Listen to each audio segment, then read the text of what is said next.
So we're live on Facebook already? Yep, Facebook's live. Okay, hello, Facebook. This is Andre Ebron, the host of the Drawing Board Podcast, where we talk about family, relationships, community, ministry, and career.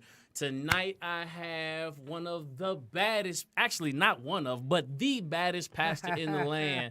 My pastor, your pastor, the world's pastor, Dr. Carol Lee Dixon. So you know how we do this by now. We go live on Facebook just so you get warmed up, and then we'll run the intro, and we'll go directly into the show. Can you all just for a second with me? This is actually history for me, being able to interview my pastor. So everybody just breathe this moment in with me. Just, yes. Yes. So I'm excited to be here. And, Kate, our engineer, we're here at Podcast Detroit. We have locations in Detroit, right? And here in Royal Oak. So if you're looking to start a podcast or if you have some content that you believe other people need to hear, I encourage you to take that leap of faith and go ahead and set up your own podcast. All right, ready for intro? Yes, ma'am. All right, stay tuned.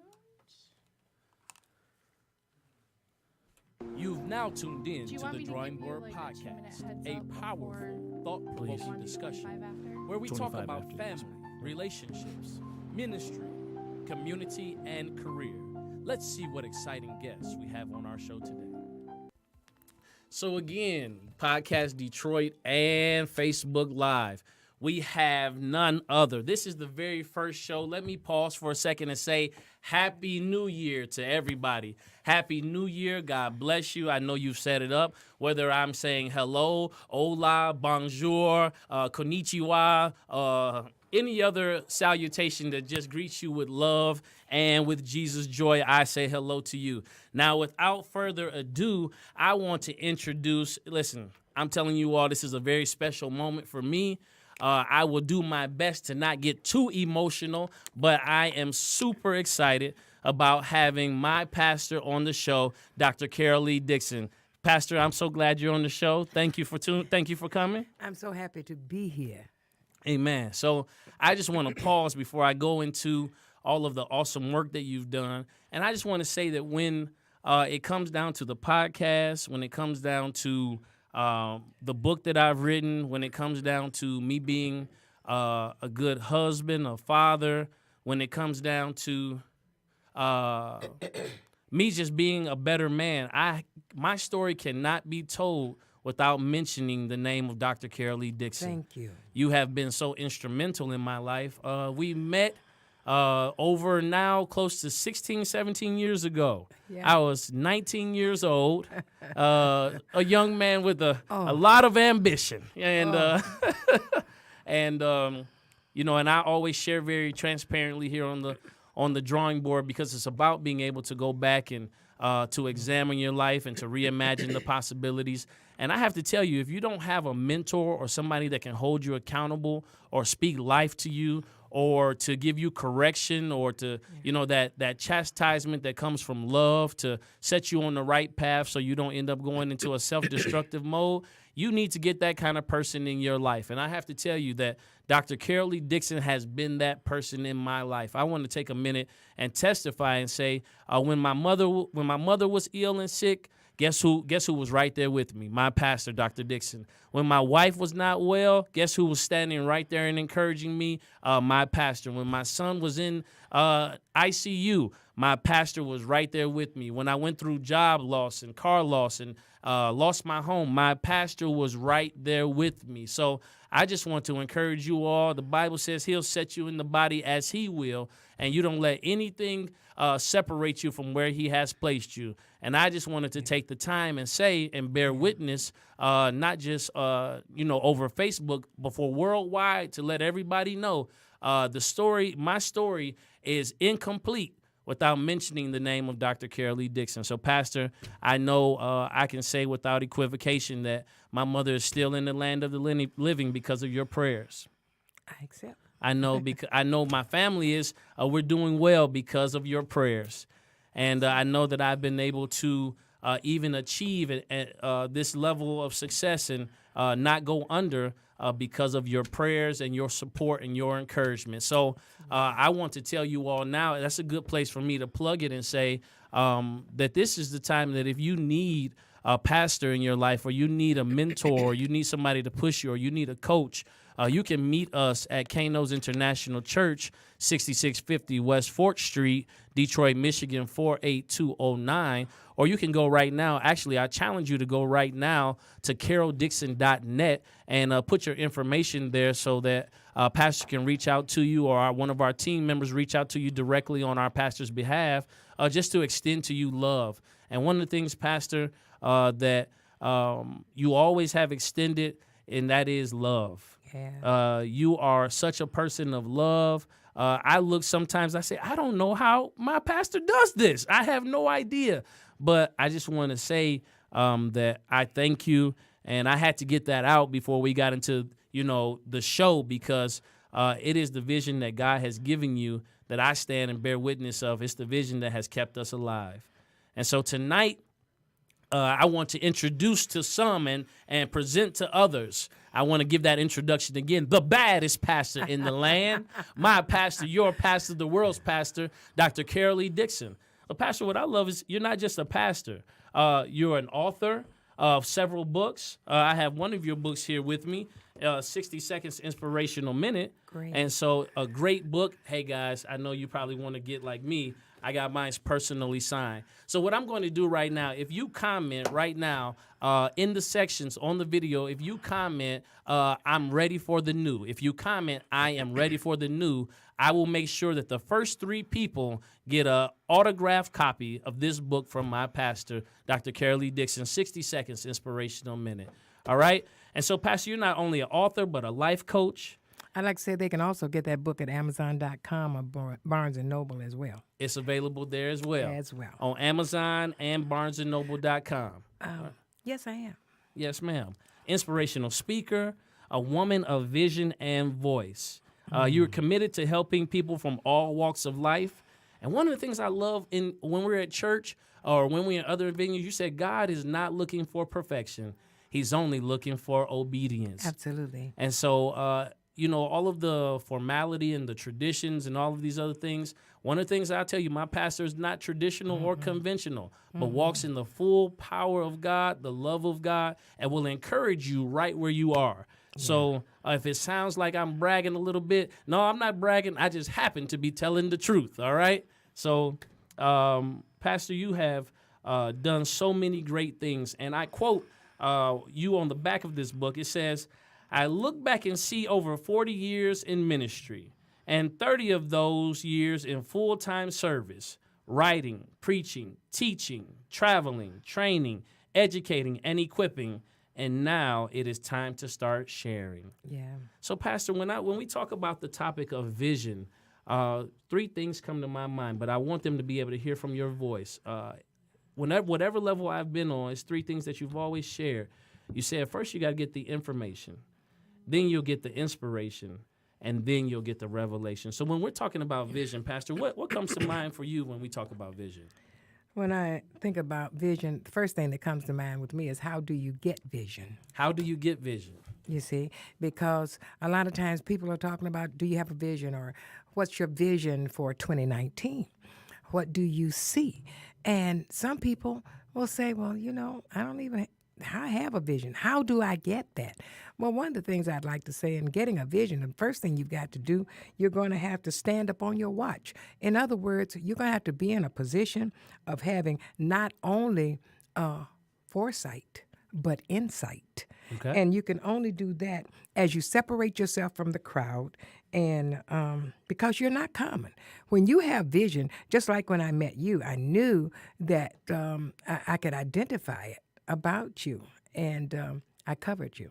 Yes, you and in many ways, and because I saw that you had the foresight and the insight, and when you have that, you have to, you get vision when you know that I've got something special here. You got to separate yourself. You're going to have to find that place where you belong and get there, because it's going to take someone I always call it rank. I like to call it rank. Absolutely. It's going to take someone that's able to pull that out of you that you see, that you haven't even discovered yet. Amen. Okay, and so that's so important. And so your vision is not common. It's not a common thing. So you have to get away from the crowd when you have vision, because you're not going to be popular with the people, with the crowd. They'll always have something to say or something to pick at you, and you're going to have to get away. And you don't want to look at people or hear from people as to what you're having foresight, insight concerning. Yep. You want to be able to be on a watch. That's why I say you're going to have to stand on a watch. You're going to have to always be in that place. I have to say prayer, because that's the only thing of your connection with God and that'll get you on your pathway of life. A lot of times we want to live, but we got to know how to find that L-I-F-E, life, and that more abundantly.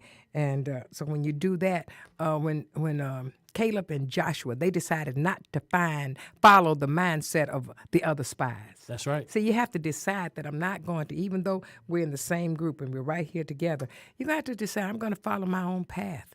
This is just not for me.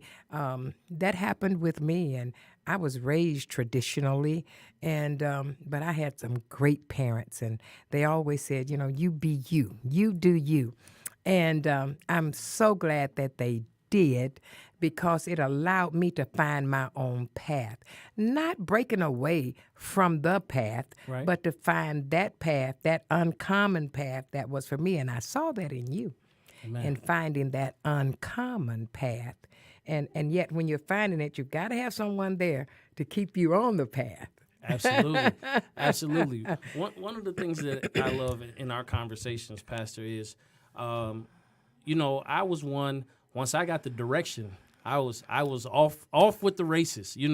I'm telling you, if you told me go east, I was already running before you finished your sentence. Like, yes, we're going east. And those of you that are watching, you can be excited. You can have a lot of zeal, but you need to get some knowledge, some wisdom, some understanding, some teaching, and some training. And just flat out, when you are looking at getting around someone who has rank, who has that spiritual authority to be able to speak into your life, the first thing that you had to do is you have to submit to that.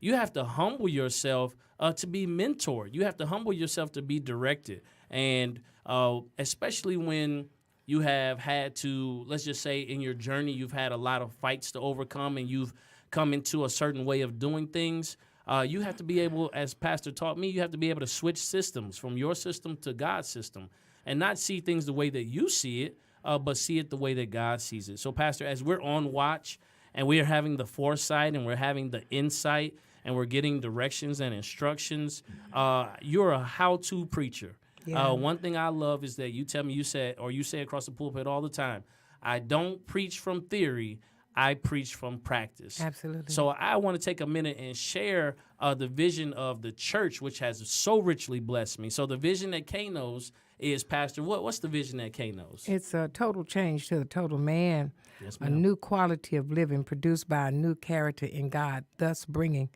total change. Yes, ma'am. In your body, your mind, and your spirit, you see, and getting you into that place that you began to be enabled to switch system, because you can't do it by yourself. All right. You can want to do it. That's why at this time of the year we make so many resolutions.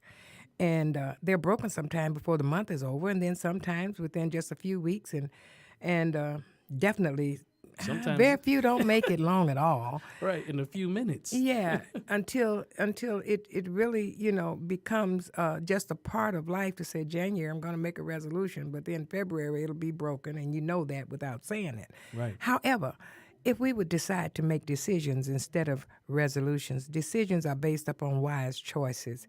And once you make a decision and begin to move in that, then you can find yourself, as the vision of Kano's is, that you can begin to find yourself moving into that new quality of life. Oh, nothing's better than have a qualitative life. Yes. You see, because then you can start accumulating when it's a quality life. You can't accumulate without quality. That's right. You see, you're just going to be repeating the same thing over again. But quality you can accumulate, and that's the key.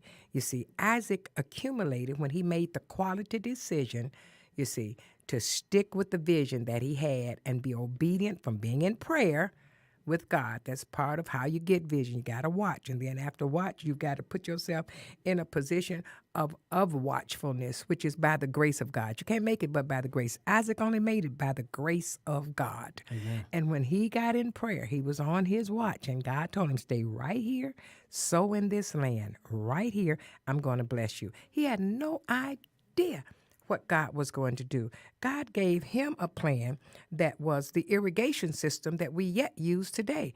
And because there was just no way, nothing was growing in the land. They didn't see how it could be. But when you've got vision, that foresight, that insight on the inside of you, and you begin to pray, you stand up on your watch. It's uncommon. Everybody was leaving. Everybody was saying, oh, man, you're crazy. There's nothing going to grow here. But he stayed and he planted right there. And God gave him the strategy. He said, you just go down. Just keep going down. And he went down so far he found water. And today, that system, the irrigation system, still exists for farmland that God gave Isaac in Genesis, the 13th chapter. God will give you a creative idea. When you have vision, God will give you a creative idea as you be on watch, and he gives it to us by grace because Isaac was human. He wanted to go back to Egypt. That's right. He was human. It's like, what is this? This ground is hard. It is parched. It's not going to do anything. And God said, stay there. He was obedient. And like I said, he wasn't perfect, but he was obedient. He was obedient. And God gave him that strategy, and his crop not only produced, but he accumulated, and he increased more and more and more. And it was only because of the strategy that God had given him that it produced for him that others, hey, in the land, they didn't have it. They didn't have that foresight. They didn't have that insight. They didn't have that vision. They came to him to get grain. They came to him to buy. So God has a way to increase us. You see, God will give you the vision for your household. He'll give you the vision for your workplace. He'll give you the vision for your home. He'll give you the vision for your ministry. God has a strategy in the midst of these times for you to make it, and it only comes by vision. I know you asked me about the vision of Kano's, but I couldn't talk about it without sharing about how once you get vision from being on a watch, God will give you a strategy. He'll give you a plan because of his grace, that God will begin to move upon you and show you. Not only will he increase you, but you will accumulate.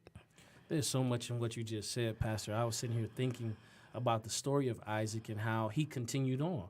How even when adversity came and they were plugging up his wells, he continued to dig.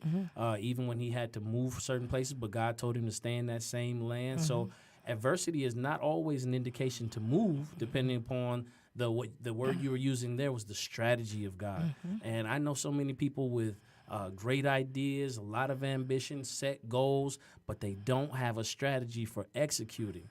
And so being in prayer or being in that watchful position, God will lead you in that strategy. And you remember me, I wanted to know from A to Z, Lord, show me. But he'll take you sometimes step by step. And as you obey each step, he'll unlock that strategy. And when you get to the point of where you need to be, all things have come together and worked for your good. It was his grace that was keeping you. That's why I was saying when you go up on a watch, his grace will keep you because we are human.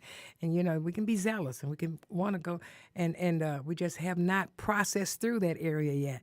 But see, the whole thing about it is when God gives you a strategy, his grace is so sufficient for us. God gives us a strategy of what to do and we begin to move in it. Even though Isaac, the others were talking, when you go up on a watch, other people can be talking, but they won't get you off the path of life. All right. See, because you're in that position of watchfulness. That's why I said, how do I get vision? You got to watch. You got to first get in that place of watchfulness. And that means that as you watch, the prayer is going to come.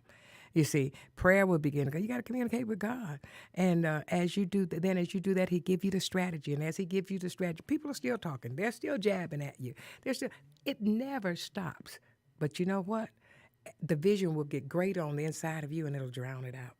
It just gets greater. It begins to well up on the inside of you. And then the next step you have to do is you write the vision. Write the vision. You got to write the vision. Habakkuk, we know that, don't we? And Habakkuk 2, Absolutely. Write the vision. Make it plain that those that hear it, they can run with it. Absolutely. See, they can understand it. They can, so you put it down and you write it, and so others can see what you're doing. And hey, they may want to do the same thing. I heard you say at the very onset of this podcast. Get ready, start your own, do that you want to do. Absolutely. So yeah. So, and when I'm thinking about vision, Pastor, one of the things that I was thinking today when I was just reflecting upon my time at Kano's and my relationship with you and being, in ministry, is I think about the impact of vision. And when I think about all of my brothers and sisters at Kano's and even beyond, and I think about, knowing about, your international journeys to China and to Jerusalem, to the Holy Land, operating across seas and doing those things, taking that great commission and making it happen. I think about the lives that have been impacted. I think about how, my wife Shalisa, her life has been impacted, and little Andre and Christian, and I think about how, MS had to back down because there was a greater vision. I think about, I speak about one of our young people who is now in college at a spoken word. Spoken word that says, hey, get up and go because there's an open door for you. And that word has unlocked so much. They have been acknowledged as, UNCF. I think it's the queen or the Miss UNCF Miss UC, at her UNCF. university. Absolutely. Yeah. And I think about those that have gone on and got big contracts and done things at the spoken word. Absolutely. And so it's that vision. And when I was thinking about when we break those words down, when you were speaking on Sunday and you were talking about the boundaries, the order, the structure, and you were talking about change your words, change your world, shape your future, and all of those things. I remember conferences, and I had to take some time. So this won't be the last time. Every time you hear me speak, you're going to hear some element of my pastor come through. And I can hear Administrator Lewis saying to me right now, well, if you brought Pastor on the show, let Pastor talk, all right? I can hear it. So, Pastor, we have 1 minute left. If you could bless the people, somebody who may have a vision, what would you say to them? I'd say to you, get your vision and stick with it. Get on a watch. Don't let others pull you away from the path of life, Life. And then as you begin to do that, you write your vision down. After you write the vision, last thing I'd say to you today, run with it. Run with your vision. And when you write it down, it's going to become a realization and it will not be forgotten. I write a lot. I do a lot. Everything that I do, I'm putting it down so that when you read it, you can understand it and you can follow it. That's the reason for it. So much. My office is busy forever. And so that's what I would say in closing. You got to be on a watch. How you get the vision? Get on a watch, start praying. Amen. And then once you do that, once you get on that watch, then you're going to have to write the vision. And once you write the vision, run with it. Amen. Again, I'd like to take the time to thank my pastor, the chief apostle, Dr. Carol Lee Dixon. Again, I said the baddest pastor in the land, my pastor, your pastor, the world's pastor. Pastor, we can find you at caroldixon.net. You also have a podcast called Dash. So go ahead. You need to look for that podcast called Dash. And you need to make sure that if you want to visit, I'm going to be honest, if you are inspired by what I say, if you're motivated by what I say, you have to come hear my pastor. This is where I'm eating at. This is where I get great food at. This is what motivates and gives revelation and inspires me to come and inspire you. So you need to come see my pastor, 6650 West 4th Street, Detroit, Michigan, 48209. And, of course, we are on the social media outlets. All you have to look for is Carol Dixon Ministry. And, look, on IG, Carol Dixon, KIC. I am Andre Ebron. And remember, I always tell you that your future is not behind you. It is not before you. It is within you. God bless. All right. What'd you think about that, Pastor? Oh, good. It was just wonderful. Amen. Thank you, Pastor. Thank you. Yes, ma'am. I'm so. Oh man, that is forever etched in history. Oh, yes. That's so wonderful. I'm glad about that. Did I? Great. I know I probably sounded like a big kid over here, like, hey, you gotta listen. Right. You should. That makes me feel good. Yes, ma'am. Yes, it does. And it was so nice meeting you too, young lady. Yep. Yes, it was. All right, we're all set. Yes, ma'am. Yeah.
Okay.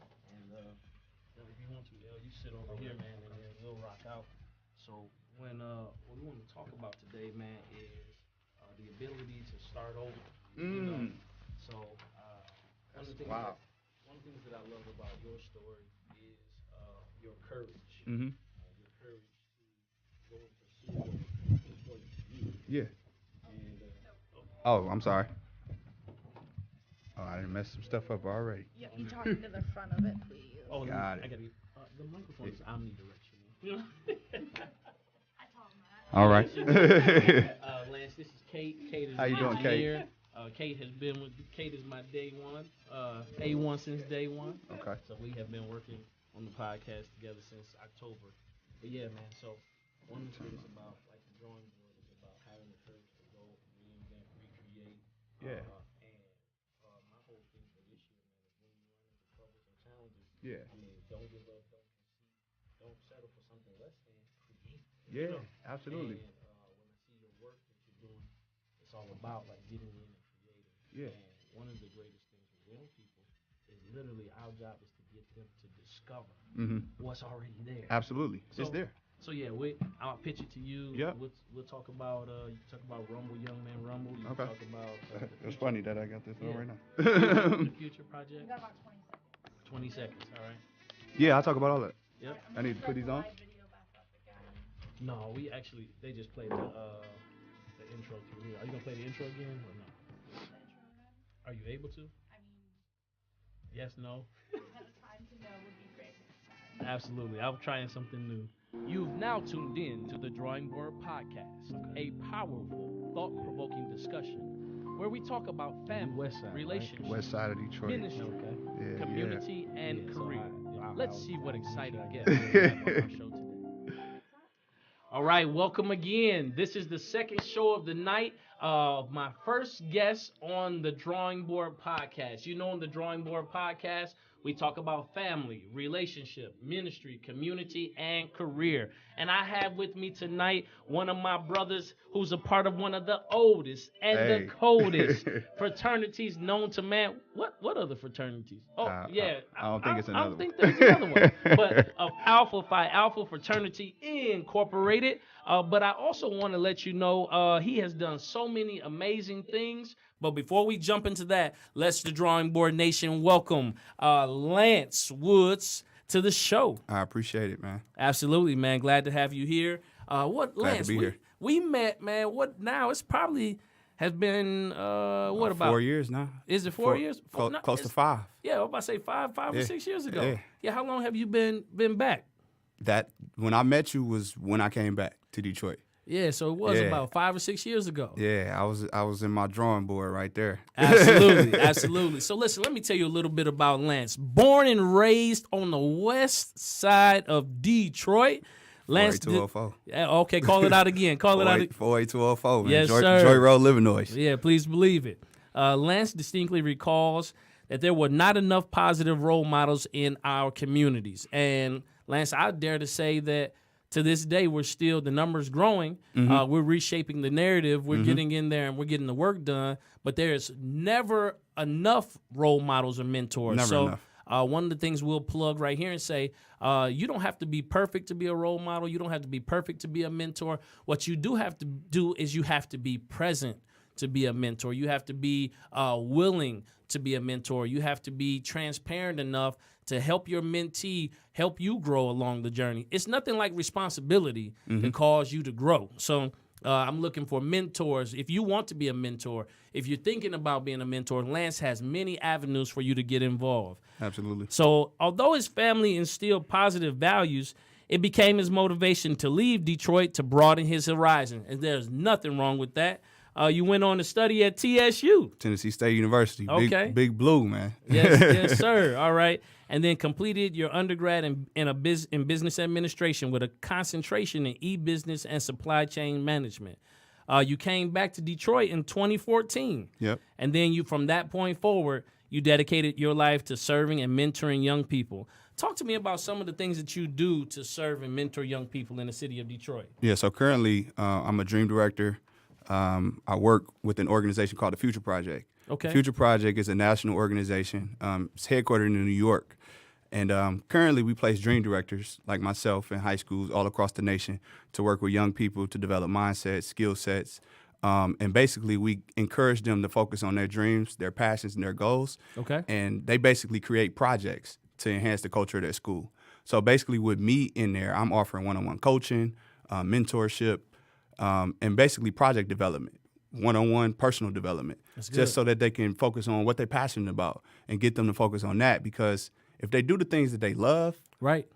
they never really work a day in their life. And if they can figure out how can I do the thing that I love and create something, or whether it's in entrepreneurship or even if you're working for somebody, if you're doing something that you truly, truly love to do, it doesn't feel like work. You energized to go to work. And that was some of the things that I was experiencing when I was working in supply chain management. I really wasn't passionate about it. I received my degree in supply chain management simply because I knew it was a field that I could make money. Yes, sir. And I had to stop chasing that check because I noticed that when I would be sitting at work, I'm always looking at the clock. I didn't really want to be there. So I came to the drawing board, man. Yes, sir. Go to the drawing board. And I don't know if I was cutting you off, but No, you good. this is the story. I started to realize, like, what is it that I'm truly good at? You know, what is it, that thing that really makes me come alive?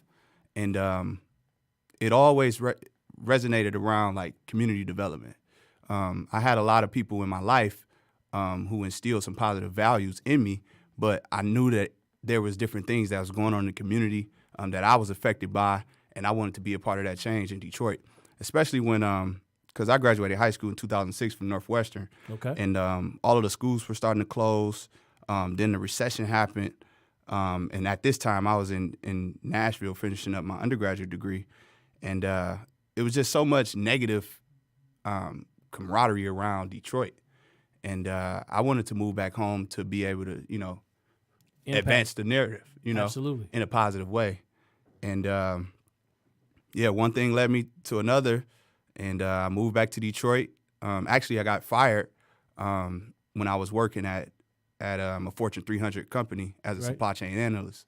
And moved back home. And from that moment that I got fired, it was like I took that as a sign to really, like, go after what I'm truly passionate about.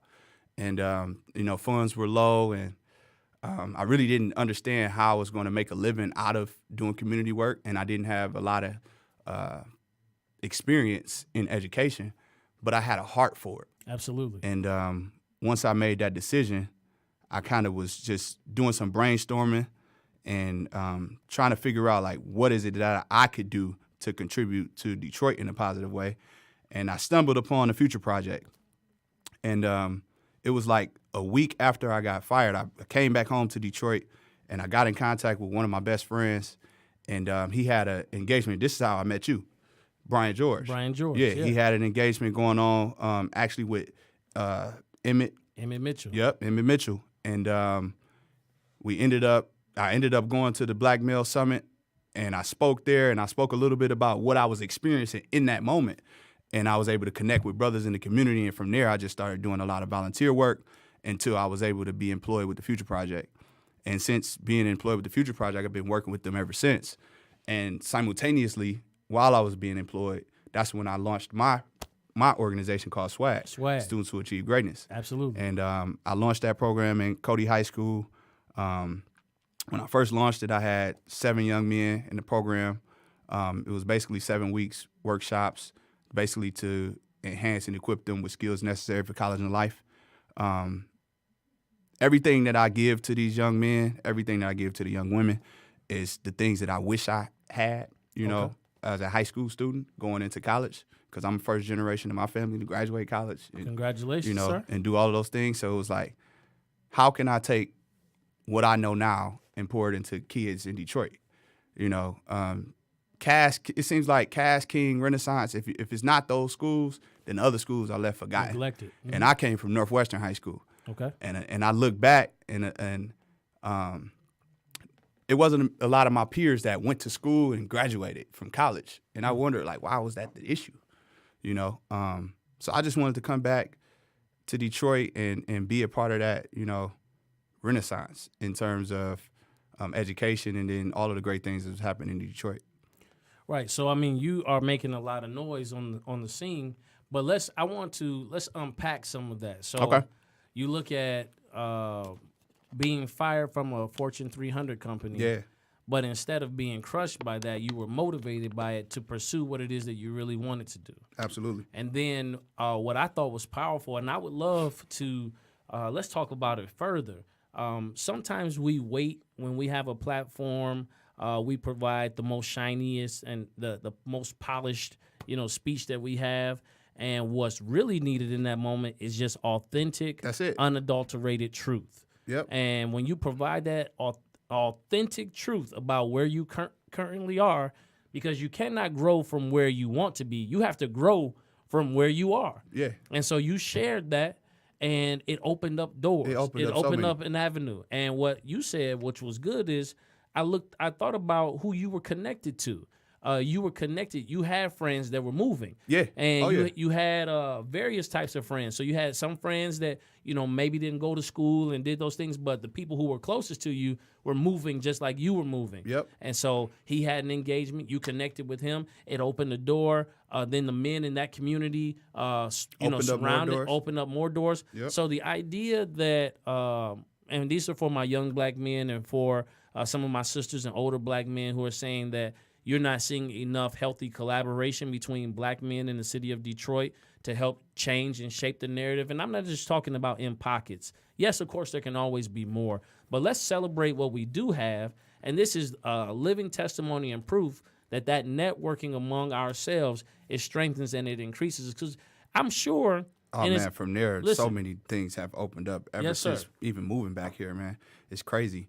I have on a hoodie right now. It says Rumble Young Man Rumble. Rumble, young man, rumble. I mean, I just came from this conference. This was in November as we closed out 2018. And just being in that space of so many powerful black men that's on the ground that you may not even never hear about, but they doing the work. Yes, sir. Been doing the work 15, 20, even 30 years, dedicated their life to seeing the advancement of black men. And just being able to be in that space and learn and grow from them. And it's not really like a conference. Rumble Young Man Rumble is like a revival in a sense because so much happens in that space spiritually. Break it down. I mean, tears are shed, Sounds like healing. a lot of healing take place. Yeah. Just being vulnerable in the space with black men and sharing your truth about different experiences that we had growing up you hear all types of things where you can connect with other brothers, from fatherlessness, parents being on drugs, incarceration, all of those different things. But so many men push through that. Yes, sir. And sometimes we don't quite know how, but we know it's grounded in spirituality. Absolutely. Because something got to push you. Right. Something got to get you up. And with the Rumble Young Man Rumble, it was like, it got you connected to Muhammad Ali. And when, sometimes when he got knocked down, but he found the strength to get up. And that's life. We get knocked down. But you got to figure out a way to dig deep within you to get back up again and keep moving. And those are some of the things that I teach my young men and the young women that I work with, all of them. Life is precious, I like to say, and life is interesting because you never really know what's going to happen from one day to the next. And you could try to plan as much as possible, but you don't really know. But what you do know is that you have to have the mental fortitude to deal with whatever comes ahead, And from going through, it's just you have so many different benchmarks in life that can strengthen you. And one of the things that I do now is I'm beginning into running. I have a full marathon to run January 27th, and I've been prepping for that.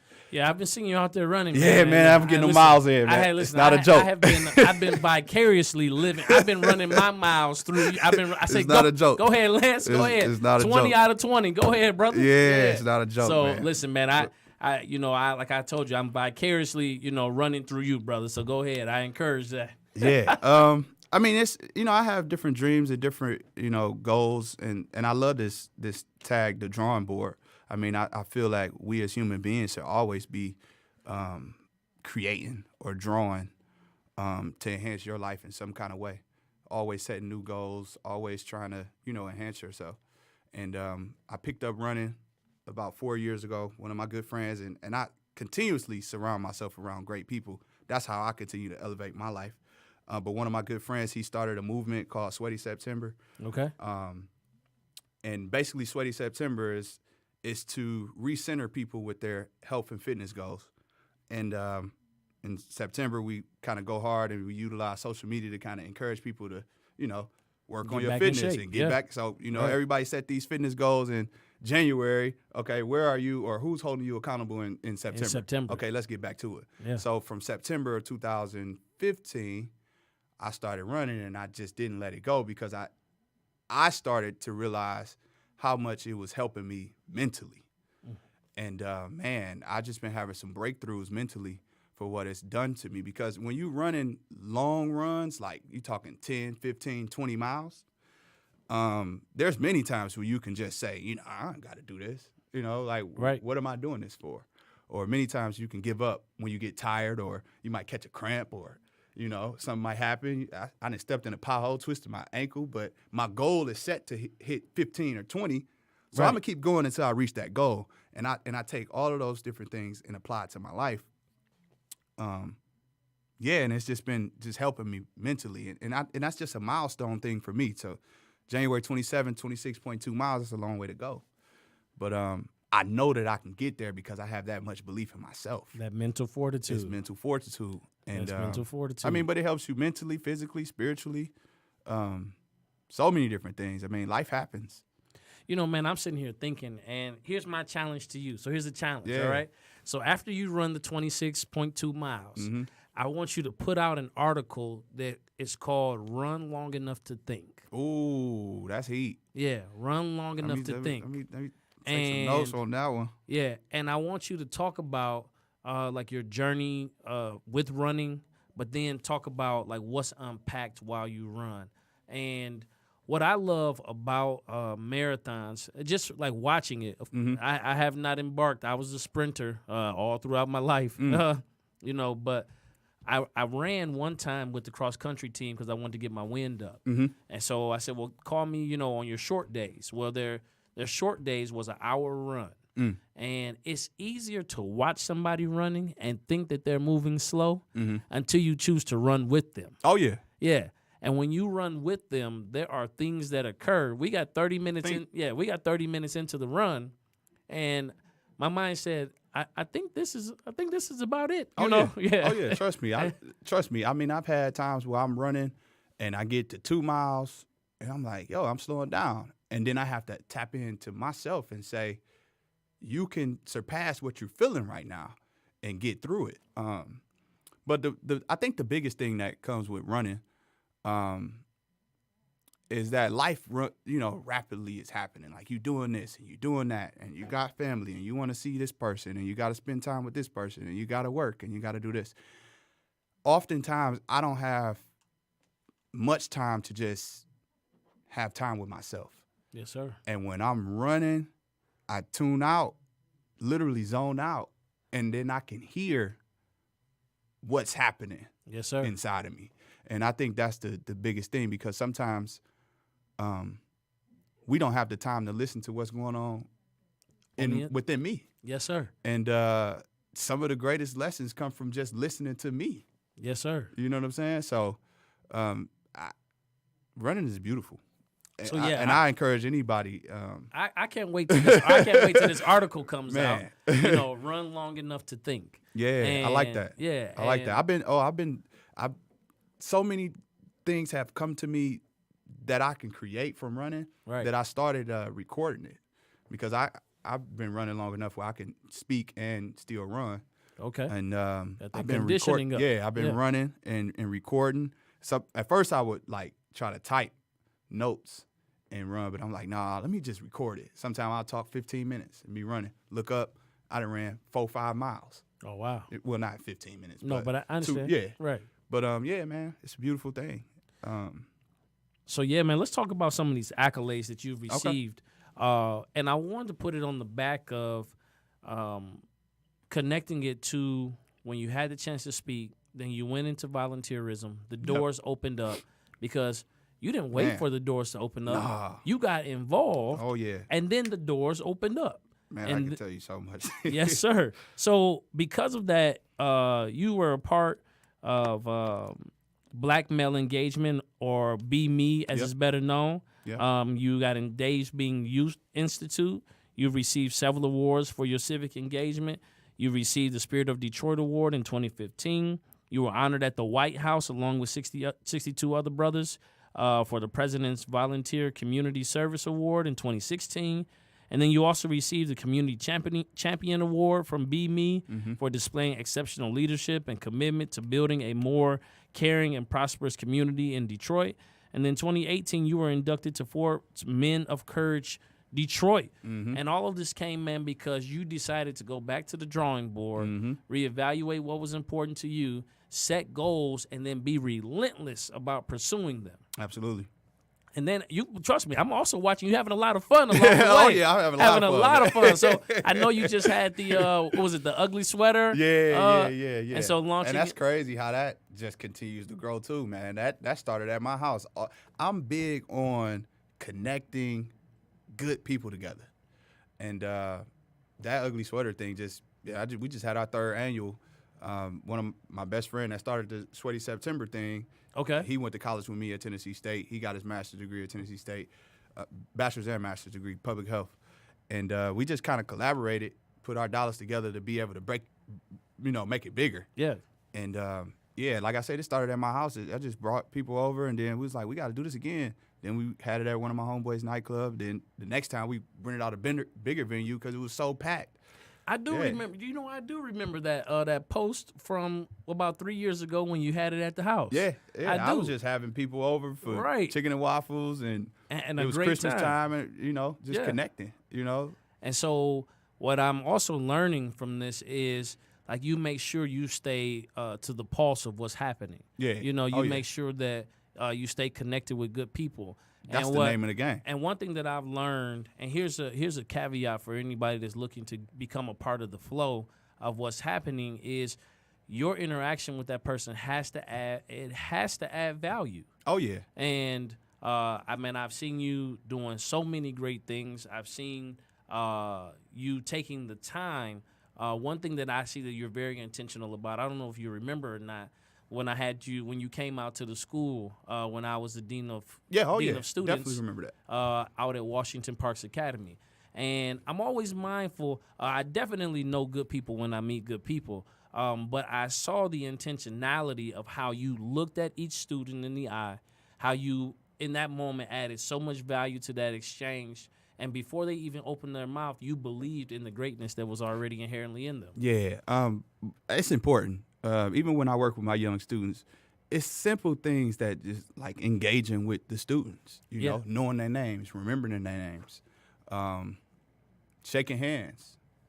What up, though? Absolutely.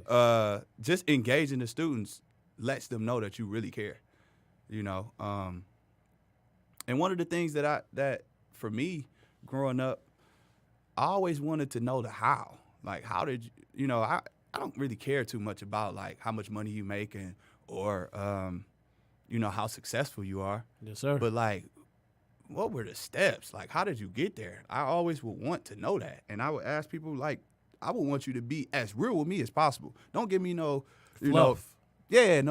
clean cut answer. Or you got to do this and you got to like tell me the real, because I'm from the hood. You know what I'm saying? Like I need to know. Yeah. And I just always try to remain authentic. I don't care how far I go in life. Like, I just want to be me. Period. Absolutely. Man, I saw, actually, we were at the Black Male Education Alliance event. I think that was when Brother Michael Eric Dyson was there. Yeah. And I BMEA. saw. You seen how I went up to him? I saw it. Yeah. Cool cat. Yeah, real cool. But what I saw more importantly was you made the run to the house. Oh, yeah, had to do that. You made the run to the house, got the book, got it signed, and then you took it to your mom. So what it let me know in that moment is whatever is important to you, you're going to make happen. I got to. And that's for people that are watching. What I'm saying is, That's crazy. You keep that. Oh yeah. I mean, oh yeah. I'm definitely watching. Yeah. Is that Lance was at an event? Okay. He left the event because he knew it was important to his mom. Yeah, there was she's an a big fan. A big fan of Michael. I didn't know how it was gonna play out either.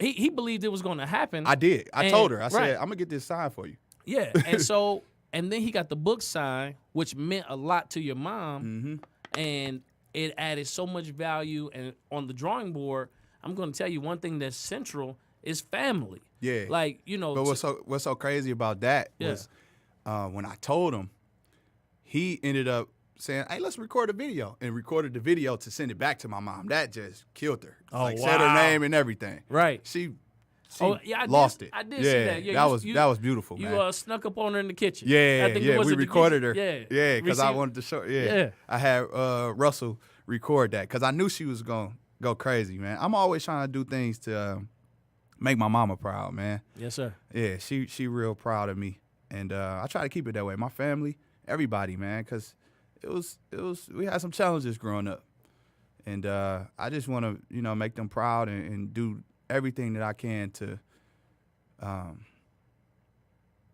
just empower my family, Absolutely. So I'm cautious of the decisions I make, and I make some mistakes, but I try to learn from them, and that's life, right? Right. So I try to be transparent and vulnerable, especially with my students, that even though you make mistakes, you don't have to continue to make them. And it doesn't really matter where you come from. What matters is the choices and decisions you make to get you out of where you at. Absolutely. Because there's liberation on the other side of what you're experiencing, because that don't have to be your life. It doesn't have to be. It doesn't have to remain. It doesn't have to stay that way. I thought about the gulf between awareness and action is a land called decision. Mm-hmm. Absolutely. And when you become aware, the only thing that's keeping you from where you want to go is a decision to get there. Mm-hmm. Like no matter what happens on the way, absolutely, like we're going to get there. Yeah. Let me tell you, I was pretty much a hooper back in the day. We all were. Yeah, man. I played at Northwestern. And so one of the things about it is, if I wanted to go to the hole, I was going to the hole. I'm getting there. And one of the things that the coaches, I don't hear said too often right now, coaches, I'm calling you out. I don't hear anybody saying go to the hole strong. Do you hearing people say that? Not these days, man. Not these days. Kids, they trying to shoot the tray ball these days. Right, I hear you. They watching too much Steph Curry, James Harden, man. And here's the thing. So I understand, increased risk, sometimes greater reward. So yeah, the higher probability shot, is going to the hole, unless your game is just nice, So when you throw the three up, but the point is, when you make a decision to get somewhere, to go somewhere, or to do something, or to take it to the hole strong, like you have to follow through. Mm-hmm. We used to take it to the hole strong, knowing that we were going to get fouled. Yeah. It's a different day, and age, right? That's all the way around. But you gotta teach the kids, man, because if you don't, who else? And that's a big reason why I'm in those schools and I'm in those spaces with the youth, because the older cats, they tired. Right. So, I consider myself to be a young OG. Okay, a young OG. Because I learned so much from the OGs. From the OGs. But like, I'm the middle ground. You got the young millennials. I'm a millennial. Right. And then you got the OGs, and it's like I got to take that knowledge and give it to them, because I'm giving it to them in a way that speaks their language.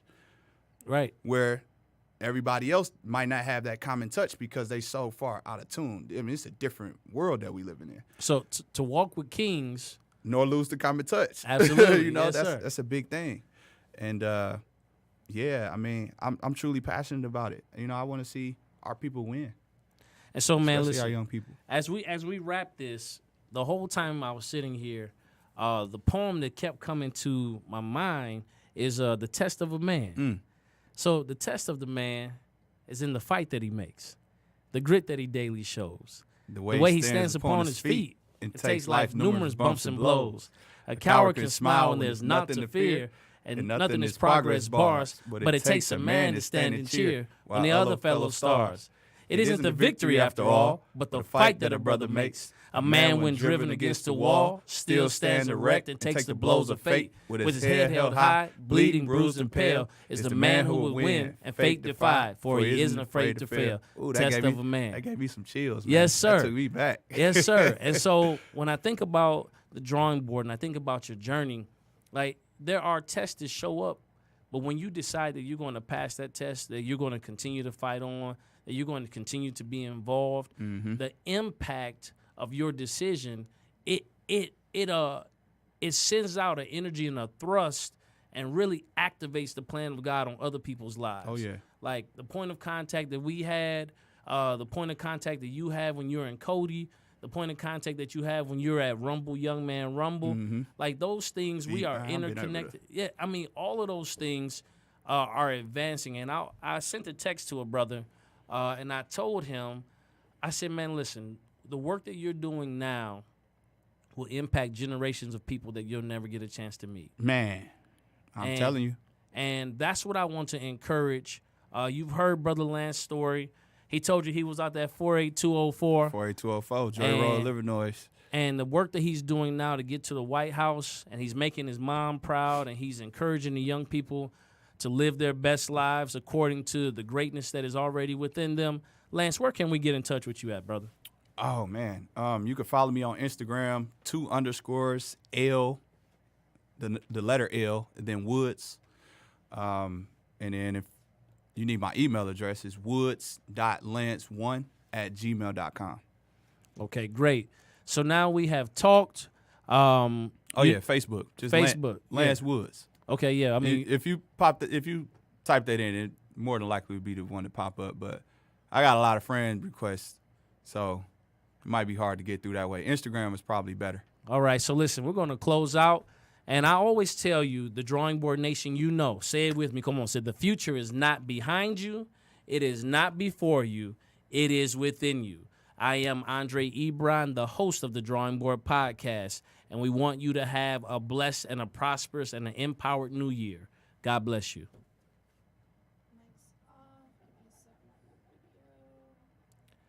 So what'd you think about it, man? That was dope. Okay. I love it. I love it. Yeah, that was dope. Okay. What'd you think about the transition, the flow? Man, you excellent. Okay. You